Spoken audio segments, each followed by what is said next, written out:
here for you through every stage of life. Together we grow. Member FDIC and Equal Housing Lender. Not often does one think of a hospital as a destination location, but with Mako robotic arm-assisted orthopedic surgery, that is exactly what Wayne Healthcare has become. Mako robotic arm-assisted surgical technology has proven successful patient outcomes, increased accuracy, and precision. With this technology, Wayne Healthcare is committed to being the first choice destination for orthopedic surgery in the region. To learn more, visit waynehealthcare.org/robotics. Hi, I'm Ryan Berry. Welcome to dartcountymedia.com Extra. And this week we have Mayor Steve Willman, just coming in fresh off of being reelected as the mayor of Greenville for another 4 years. Excited to have him back in that position this year. And we've been talking a little bit here before we went on the air about some of the great things that are happening in the city. And so we're going to kind of share that today, and just really, we hear a lot of negative about what's going on in the city, but there are a lot of positives, and the city is making a lot of improvements, and sometimes to rave reviews. So we're going to talk about that with Mayor Willman today. So Steve, welcome to the program. A lot of great things going on here in the city. Last year we had the 4th Schweitzer Street renovation project that just looks absolutely beautiful with the acorn lighting, and then even the Cobra head lighting that goes all the way down to, what is it, Pine? So that was a great project last year. This year we've had some big projects that have come through, namely North Broadway.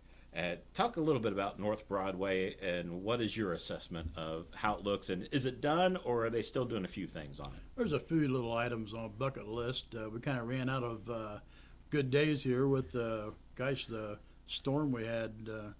Was it Monday night? Right. Wow, man, that was. Well, thanks for having me on, though, too. I appreciate me inviting me here. As far as North Broadway goes, it's really close. There's a little bucket list of things that we need to kind of catch up on. I think in another week we'll have a few more days of 50-degree weather, it looks like, possibly. Right. So there's a few things that we can do. A couple items for residents and a couple items to finish the street up. So it's really getting close. One of the biggest things that I've been trying to point out, what a beautiful area. It's fantastic that we're able to do these projects with council's help, and but one of the big things I do point out, the reason that 4th Street, Schweitzer Street took so long, and then also if you remember back that the year before everybody said, hey, we're working on North Broadway. Right. We were shut down a couple of times, and I had a lot of crews replacing water lines and connections to houses, and that was a year ago. Right. And sewer lining and everything in preparation of infrastructure to make sure that this, one day that we get to the place where when this is done, that it's going to be done. It's going to last a while. So that's right. One of the big things that you kind of overlooked at, because it is a beautiful area. Mm-hmm. So and people don't really see that infrastructure, right. The stuff that's been there for a long time that needed to be replaced, right. And so now the city's getting the opportunity, and this time it was at a reduced cost to the city because you're getting help from the state. Yep. And unfortunately we can't get help from the state in other areas that don't have those state routes going through. But we've done well. They've been good to us too, no doubt about it. But then we put together, thanks to the auditor's office and Kurt Garrison, the Safety Service, and of course these projects have been going on in preparation for the last 2 or 3 years or more. So Chad Henry was in planning and zoning. He had a lot to do with this stuff and making sure that we had our paperwork all done for grants with ODOT. So that makes a big difference. And next year you guys continue with the state routes. I don't know if how much you're getting, but you're getting. Martin Street will get some work next year. Is that correct? Plan on Martin Street. It'll be like be similar to this one, Broadway. Maybe not quite as much of the infrastructure that is done. There will be some, but that'll be during the summer, of course, again, right. And a lot of rerouting to go. And it's going to be tough, but that's going to be nice, and that'll go from all the way down Martin out to the city limits. Right. So that'll be beautiful. And then along with that, to kind of make things a little worse for everybody driving, North Ohio Street is going to have a lot of work done. The continuation of basically one of the big items is the water line has to go underneath the Greenville Creek in that area, and that has to be bored, and that's a big line. I mean, that's a really line, because we want to tie one of these days. That's going to go under the bridge and up maybe towards the Bish Park into that area with paving and water line. And then, of course, that'll come to a stop. And then one of these days, hopefully in the next couple of years, maybe we can continue that. And that'll take the water line and paving all the way up to 4th Street, where it comes from the north end of town. And then that's going to be a big deal for us, because that will tie the north end water tower and the south end water tower and the industrial park all together, so that if we ever have a major problem in any of those areas, we can direct the water flow from one to the other. So that's going to be a big deal. So it's really forward thinking on the city's part. That's good. It's a great plan. Just preparing for what could happen, what might happen. And we're talking about some of the street projects now, but Greenville sometimes gets criticized for its streets, but you really do have a plan that you kind of follow. You know, Vectron's been in here doing road work or doing openings in the street for their gas lines, and you guys know their schedule, so you don't want to go in front of them and do something and have to redo it. So for the last several years, you guys have really been following what Vectron has done and then going back in after that for maintenance paving. Right. You know, one of the big things, as you can see with what we've done this year, well, even starting last year, they did quite a bit of work in the alleys where all the gas services go to the businesses. And I'm sure the businesses know they've done quite a bit of work this year also in that. So then we've been following up, and we try to keep on schedule with them, and so they know what we want to do. Now that's broken down a little bit with the communications every once in a while, but we usually get it done. We usually have a meeting every year, and we talk about it with them, what projects are coming up and what they want to do, because they always have to come to us and tell us, hey, they're going to have so many places, they're going to be openings in the street.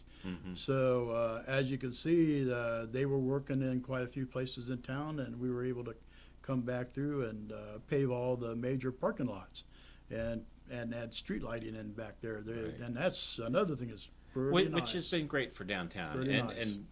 Our downtown, the Acorn lightings that has been extended in a couple of different directions down North Broadway, and then also down 4th Street, the one side of 4th Street, to some degree, in front of the school or the Memorial Hall, and in that area, the Acorn lighting looks really nice.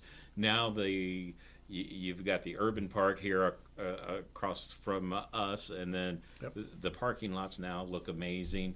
So really downtown, and that we're not done downtown. You've got more plans for downtown. Sure. Council has been batting it around the stamped concrete, taking up the brick pavers. What's the need for taking up? Why take up the brick pavers that are there now and put something else in its place? I think we've been fortunate over the years those brick pavers have been in there for 30 years, 40 years. Wow, they've lasted a long time, and they're getting old. And the big problem with them is that they not so much that doesn't have anything to do with their usefulness, but they faded. They were a cheaper block, and I understand all that goes on because you do what you can do, but they faded and they don't look as nice. But the big problem is we've had several people that have fallen. They've tripped over the water valve pipe sticking up, the curbs, and uneven. The pavers are uneven themselves, and we've had a lot of people fall, and we've been lucky that we haven't gotten in trouble from them, because they could have, maybe even sued. I don't know. I hate to think of that. Don't give them any ideas. That's right. I hate to give them ideas, but you don't want anybody to get hurt. But that's a big part of it. And so, and then these days, we've talked to several different companies and contractors and engineering, and they've all talked to us about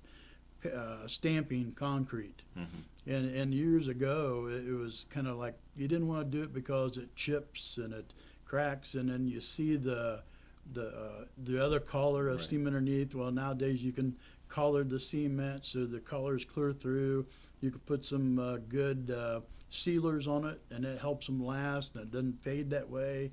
And if it chips, then you can, every few years you put another sealer on it, and it really keeps it going good. And so they pretty much sold us. Mm-hmm. We spent some time checking it out and researching and talking to the people that buy it, that sell the concrete Right. and the polymers that go on there to seal it all up. So so it's supposed to be good. It's supposed to be really good. So I mean, we believe in it. So that's where we're Right. going. That's what we're going to do. Well, Taking all the pavers out and put in stamped concrete. So that's where we're at. And then you're also preparing for the future with going down the side streets off of Broadway, Right. putting in the conduit Right. for eventually, maybe not next year, but down the road sometime, Right. putting in the acorn lighting, style lighting on those side streets, make that look a lot better too. Right. Um, Right. Now, the street lighting on North Broadway, it is coming. It's not here yet. Yep. On out. Yep. So you've been, I know, and I've been around a couple of times when you've had the questions about it, but and it's going to be the Cobra style lighting Right. that just goes over top. So Yeah, that's yeah. coming. It's not here yet, but it will be soon. We're kind of subject to Miami Valley Lighting. When they Right. get in their list of things they can get done, that's when they'll be Right. put in. So And so another big project that's going on in the city right now is Wayne Healthcare and their expansion. The hospital has worked hand in hand with the city to get Yep. this project they've done. been a great partner. Right. You mentioned it the other night, the areas around that area where a lot of the construction traffic has been, that's already taken care of. You work that into the deal with the Right, hospital ahead of time, right, correct? That right. that the hospital will Yep. put things back in order once it's done. Yeah. Yeah, it's gonna be that's gonna be tough for a lot of your residents to live with out there. People live down at the end of town that normally use those streets, and they're getting, especially Harrison is this terrible, Yeah. terrible shape. But we're just gonna have, maybe we can do some spots, throughout next summer or something. But we're gonna have to live with that for most of another year until Right. the hospital's done, because we're not gonna fix this until they're done. No, you tearing them up. don't want to fix them. Right, That would be a waste of money. And they are getting bad. Yeah. So- we understand that. But it's careful. similar to what you guys did with BRC on Oak Right. Street and Right. had them pay for at least half of that Right. that That's what we when did. they were putting in their project out there. Right. Right. So that's coming next year. The splash pad at South Park, that's going to be a good It's gonna be fabulous. a good addition to for Greenville, and it's not going to be like the one that's across the street from here in the No. urban park. That one's actually going to be fun. This is going to be absolutely. It's like 90-some feet diameter. It's going to be like 100 feet wide and long. It's going to be quite a few different water features in there. It's going to be a wonderful place. And we've always needed that, because over the years, I even as a kid played in a wading pool in the south end of town when I was real small, before I moved to the country with my parents. But I've always missed that for the people in the south end. And, Right. And it's a long ways to travel to the city park or uptown. And so we've been looking and trying, and we went into partnership with Wayne Healthcare, and we got a grant, and then Wayne Healthcare is putting in a big matching amount of funds for that to be that project to be put in. And then the city's going to put a little bit more in. Is what we're going to try to do. There's going to be new parking area and more infrastructure in there, because there's been a lot of water lines and all new restrooms and ADA accessible, and that storage area inside is going to be fixed up a little bit. So it's going to be a very, very nice place. It's going to be fun for the kids, especially since South School went out. Right. Because all that gym equipment and playground equipment they had out there, it was a little fill-in for a good while, but now that's gone. It's like, wow, it's kind of a lost area down there. So really looking forward to that. So, and it's not just one area that you're worried about. You guys try to get to all areas of the city Sure. to improve. So, one last little thing. We're just about out of time, and I do want to touch on it because I've shown my support for the Wagoner Avenue expansion. Why do you believe that expanding that area now and having the property owners pay for it. The city pays for yours. Why is that important for the city? It's we one of the biggest things is so far as this short time in history here at Greenville that for some reason that's the direction of expansion in Greenville, whether it's housing or whether it's business. Either one, I don't know why, but that's what it's going. That's where it's been going. So that's part of it. The opportunity comes up. This is one of those things where, gosh, I'll probably never see this kind of a deal in my lifetime again. No.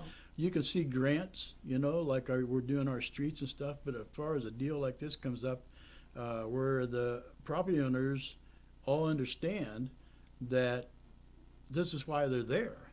And if they have to put a little extra money into it to make it a little more marketable for a business to come in or for housing to come in, it doesn't make any difference. It's all Right. It all helps us, and we need both. Mm-hmm. We need a little bit of both to be able to do that kind of thing, and to only have to pay 25% of a project in order to get a Right. nearly $2 million project done. It just we're not going to see it again. So you got to take advantage of those things when it comes up. And as we were talking, the city's administration is not opposed to either setting the money aside or paying their portion at the beginning or over the course of however many years. It doesn't necessarily have to be at that tail end of it, at least according to the administration. Right. And we're going to address that. We're not address it, but we're going to look at it as far as we have some meetings scheduled to meet with different people for this next coming week or this week before the next council meeting, and see what we can do to make it easier on maybe people's minds or the payments that the city makes to make this project work. I'm sure there's some things to be done, and I understand some of the apprehension that some people could have on it. Down the road, the next generation of people that have to pay for this, I understand that, and however we can work that out, it's one of those things we just can't pass up.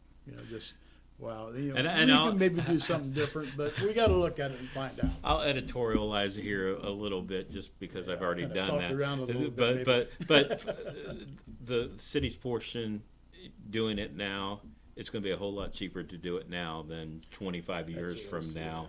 You're looking at maybe double the cost or more. So, but that's that. A lot of great things really going on in the city. Some of the things we haven't even talked about, the sidewalk program, getting Greenville really shaping it up and making it look nice, and some of the other road projects and other projects that are going on. But we're just out of time. So, Mayor, thank you for stopping in and talking to us. Thanks a lot. And hopefully we've given a little bit of information for people to understand what that you're just not sitting up in an ivory tower. You are actually getting some things done here. If anybody wants to know about anything, give us a call too. And your office has always been open whenever I've had a question. So I appreciate that. So until next week, have a great week. Are you looking for a new family medicine provider? Look no further than Union City Medical Center. They have 2 locations to better serve you and your family in Union City and Greenville. Dr. Roy Harvey and Patricia Sutter, family nurse practitioner, accept walk-ins, provide DOT physicals, and see pediatric patients. For more information on how Union City Medical Center can help you, call 937-968-7416. That's 937-968-7416.